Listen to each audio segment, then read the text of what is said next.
and there you go. Play with your foot, play with the stick, and you got yourself a hi-hat.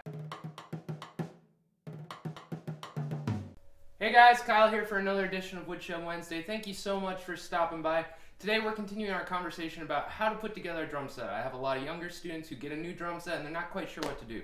So today we're tackling the hi-hat. It's one of the more tricky pieces of hardware to put together. This is a hi-hat stand. Works like any other piece. This foot comes undone and you can squeeze it back in together. There should be a couple slots for this. This post actually screws down in, and then you put this tube on top of that and tighten it. That's going to be the height of the bottom hat.